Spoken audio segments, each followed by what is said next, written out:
श्रावण मास महात्म का 18वां अध्याय पढ़ेंगे। इसमें सावन मास के शुक्ल पक्ष की 10वीं तिथि का महात्म है। वक्रतुंडे महाकाय सूर्यकोटि संप्रभ निर्विघ्नं कुरु मे देव सर्वकार्येषु सर्वदा। सनत कुमार ने कहा, हे भगवान, हे पार्वती नाथ, भक्तानुग्रह कारक, हे ध्यान सिंधु, अब आप मुझे सावन महीने के शुक्ल पक्ष की 10वीं तिथि का महात्म बतलाइए।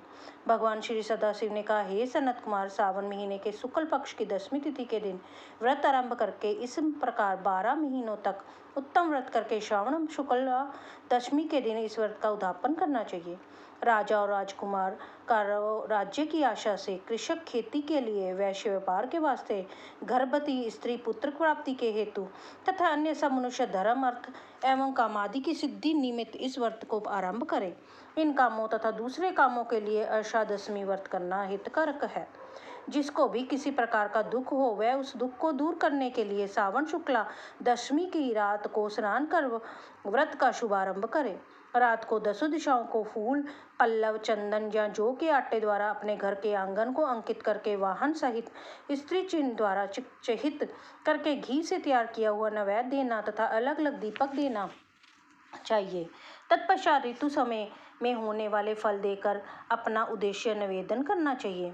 मेरी आशा शोभनीय हो तथा मेरे मनोरथ सदैव सिद्ध हों, आपके प्रसाद से मेरा निरंतर कल्याण हो, यूं सविधि पूजा करके ब्राह्मण को दक्षिणा देनी चाहिए। इसी प्रकार प्रति मास निरंतर व्रत करना चाहिए। हे तात, 1 वर्ष तक व्रत करके उद्यापन करना चाहिए।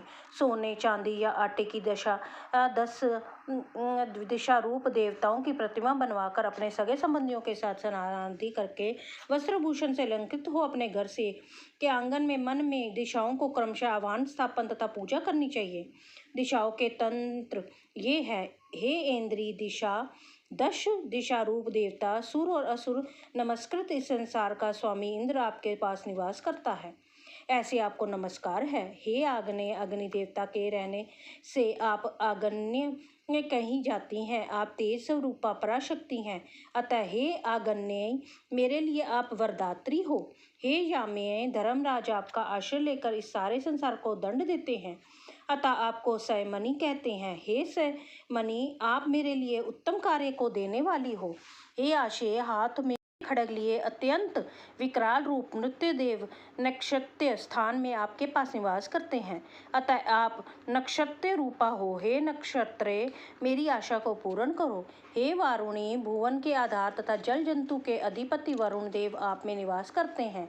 हे वारुणी, मेरे कार्य के लिए और धर्म के कार्य के लिए तत्पर हो। हे वाये, संसार में आदि कारण पारायण रूप वायुदेव से आप अधिष्ठित हैं। हे वायवे, मेरे घर में आप प्रतिदिन शांति बनाए रखें। हे कोवेरी, आपकी दिशा में कुबेर देव निवास करते हैं। आपकी उत्तर दिशा कही है, मेरे मनोरथों को पूर्ण करो। हे ऐशायणी, आप जगदीश शंभु से अलंकृत हो। हे शुभे, हे देवी, मेरी वांछितों को परिपूर्ण करो। आपको नमस्कार है, नमस्कार है। सारे संसार के ऊपर निवास करने वाले सदा कल्याणदाता सनक सनंदन सनातन और सनत कुमार आदि मुनियों के साथ रहने वाली आप सदा मेरी रक्षा करें। सब नक्षत्र ग्रह तारण गण, नक्षत्र माता, भूत प्रेत विनायक तथा भक्ति युक्त मन में जिन दिग्ग देवों का मैंने पूजन किया, वे सब देवता सदा मेरी अभीष्ट सिद्धियां देने वाले हों। शाम तथा नेवले से नीचे के लोक में आप सेवित हैं। आज आप मेरे ऊपर नागांगनाओं के साथ प्रसन्न हो। इन मंत्रों को पढ़कर पुष्प, धूप आदि द्वारा अर्चन करके अलंकार, वस्त्र और फल निवेदन करने चाहिए। वाद आदि के नाद से, गीत नृत्य आदि मंगलों से तथा नृत्य करने वाली नृत्यांगनाओं से नाच से रात को जागरण कर समाप्त करना चाहिए। कुमकुम, अक्षत, तांबूल दान आदि तथा प्रसन्न मन से उस रात को समाप्त करना चाहिए। प्रातःकाल दोबारा प्रतिमा की पूजा करके उसे ब्राह्मण को देना चाहिए। इस विधान द्वारा अर्चन तथा समापन कर प्रणाम करना चाहिए। उसके बाद अपने सगे संबंधियों तथा मित्रों सहित भोजन करना चाहिए। हे सनत कुमार, इस प्रकार आदर से जो 10वीं का व्रत करता है, वह अपनी सब इच्छाओं को पूर्ति कर लेता है। वह ये सनातन व्रत विशेष रूप से स्त्रियों द्वारा करने का है, क्योंकि संसार में स्त्री श्रद्धा तथा नाना इच्छाओं से युक्त रहती है। हे मुनिश्रेष्ठ, ये व्रत धन, यश, आयुष्य तथा सब इच्छाओं को फल देने वाला है। हे तात, मैंने तुम्हें इस व्रत के संबंध में बतलाया है। तीनों लोकों में इस व्रत के तुल्य दूसरा कोई व्रत नहीं है। इस व्रत को रखने वाला स्वेच्छा अनुसार सब प्राप्त कर लेता है। जो मनुष्य दशमी के दिन दिशाओं की पूजा करते हैं, उनके मन की सब इच्छाओं को दिशा देवता सफलीभूत करते हैं। हे सनत कुमार, इसमें विशेष कथन से क्या लाभ है? ये व्रत मोक्ष फल को देने वाला है, इसमें सोच विचार नहीं करना चाहिए। बस इतना कहना ही प्राप्त है कि इस व्रत के तुल्य ना कोई व्रत आज तक हुआ है और ना ही आगे होगा।